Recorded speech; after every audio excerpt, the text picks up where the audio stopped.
जय हिंद दोस्तों भारत का ये रॉकेट सिस्टम हर 4 सेकंड में दुश्मन पर गिराती है मौत और नेपाली गोरखाओं में अग्निपथ को लेकर मचा बवाल। आईएसआई की बैठक का खुला राज। वहीं भारत ने लद्दाख में तैनात की स्पाइक मिसाइल। तो आइए जानते हैं कितना खतरनाक है इजराइल का ये हथियार।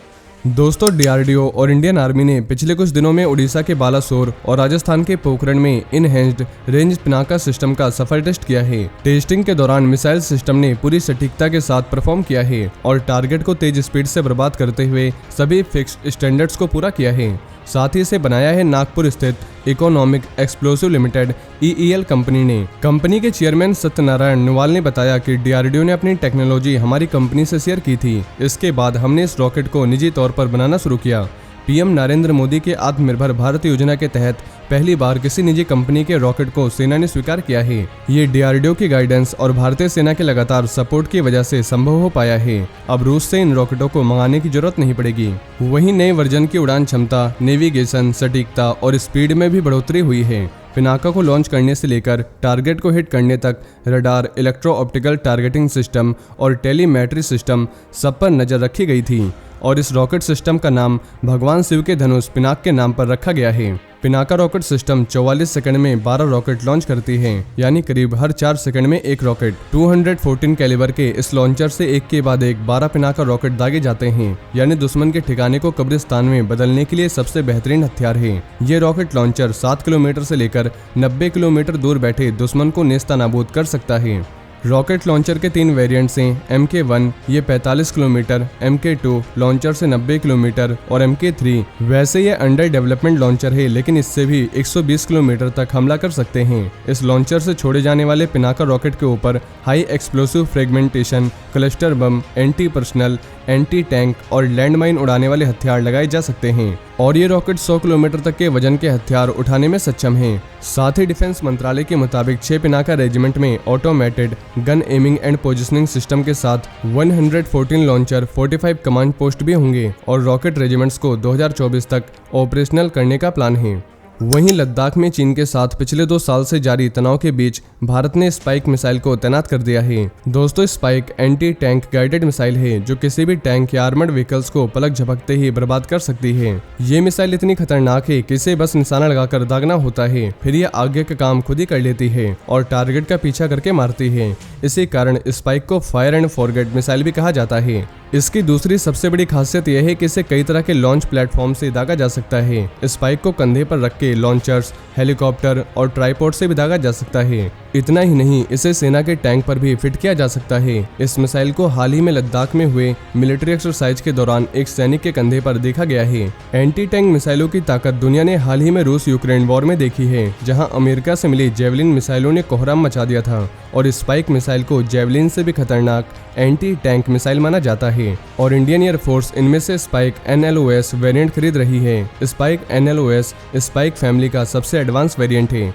इसमें NLOS का मतलब नॉन लाइन ऑफ साइट होता है, जो इसकी लंबी दूरी तक मार करने वाली क्षमता को दर्शाता है। स्पाइक NLOS की मारक क्षमता लगभग 32 किलोमीटर है, जो अमेरिका की AGM-114 हेलफायर से लगभग 4 गुना है, जिसे अपाचे अटैक हेलीकॉप्टर पर तैनात किया गया है। ऐसी भी खबर है कि भारत टेक्नोलॉजी ट्रांसफर के तहत स्पाइक NLOS को अपने देश में ही बना सकता है। Spike NLOS anti tank guided missile को इस समय लिमिटेड संख्या में ऑर्डर किया गया है। बाद में मेक इन इंडिया के तहत इस मिसाइल का बड़े पैमाने पर प्रोडक्शन किया जा सकता है।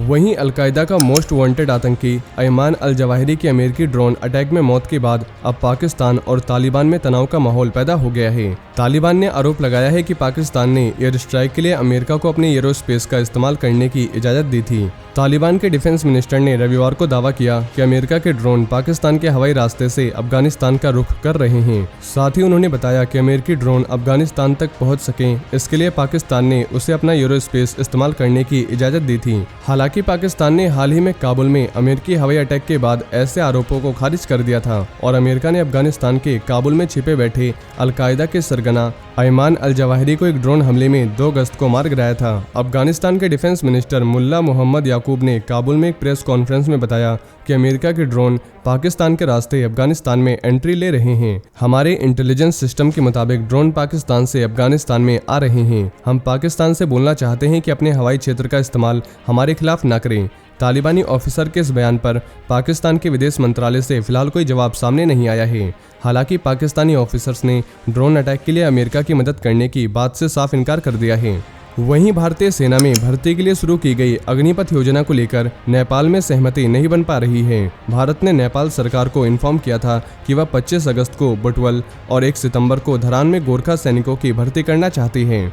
नेपाल सरकार ने अभी तक इस पर कोई भी जवाब नहीं दिया और लास्ट मंथ काठमांडू में पाकिस्तान की इंटेलिजेंस एजेंसी ISI के ऑपरेटिव मोहम्मद रक्साना नूर्ती द्वारा पाकिस्तानी एम्बेसी में भारतीय सेना से रिटायर ऐसे फॉर्मर ऑफिसर जो नेपाल में रह रहे थे उनके साथ एक बैठक आयोजित की गई थी।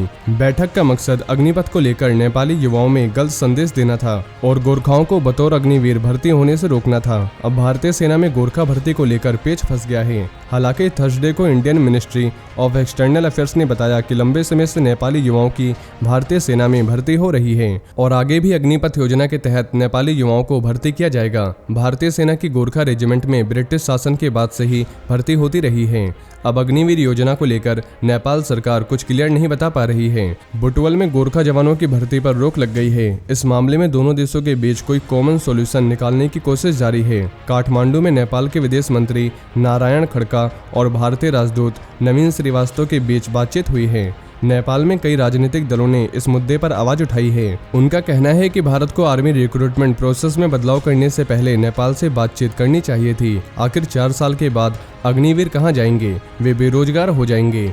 और कुछ समय बाद Indian army chief general Manoj Pandey की नेपाल यात्रा है। भारतीय सेना में नेपाली युवकों की भर्ती नेपाल, भारत और ब्रिटेन सरकार के बीच हुए त्रिपक्षीय समझौते का हिस्सा है और अब नेपाल के पॉलिटिकल पार्टीज अग्निपथ योजना को उस एग्रीमेंट का उल्लंघन बता रहे हैं और कुछ डिफेंस एक्सपर्ट्स के मुताबिक पड़ोसी मुल्क अग्निवीर को लेकर नेपाल के युवाओं को भड़का रहा है। क्योंकि दोस्तों पड़ोसी मुल्क बहुत अच्छे से इन गोरखा जवानों की ताकत से वाकिफ हैं। हालांकि उन्होंने ऐसे किसी संभावना से इनकार किया है कि नेपाली युवक पाकिस्तान या चीन की सेना में भर्ती हो सकते हैं।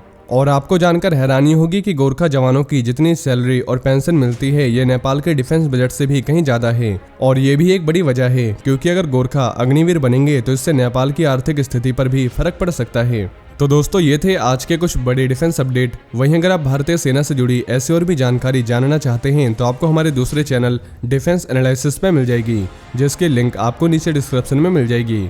और ये इन्फॉर्मेशन अगर आपके लिए यूजफुल रही हो तो वीडियो को ज़्यादा से ज़्यादा शेयर करें और चैनल को सब्सक्राइब करना न भूलें। जय हिंद, जय भारत।